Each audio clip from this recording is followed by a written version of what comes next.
স্বামী গরিব হলে স্ত্রীরা দুইটি আমল করবেন। আল্লাহ পাক রব্বুল আলামিন স্বামীকে হালাল ভাবে সম্পদের মালিক বানিয়ে দিবেন।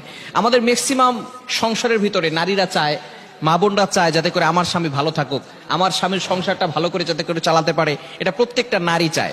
স্ত্রীর জন্য দুইটি কাজ করতে হবে, দুইটি আমল করলে আল্লাহ পাক রব্বুল আলামিন তাদেরকে ওই সংসারের ভিতরে সুখ শান্তির ব্যবস্থা করবেন, রিজিকের কোনো অভাব হবে না, আল্লাহ তাআলা রিজিকের ব্যবস্থা করে দিবেন।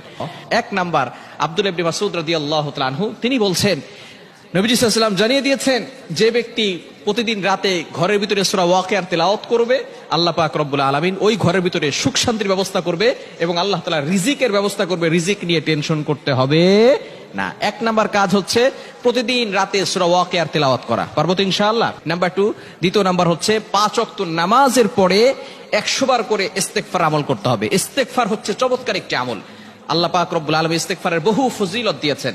ঘরের ভিতরে ইস্তেগফার আমলটাকে বাড়িয়ে দেন। আস্তাগফিরুল্লাহ আস্তাগফিরুল্লাহ আস্তাগফিরুল্লাহ, এটা পড়েন।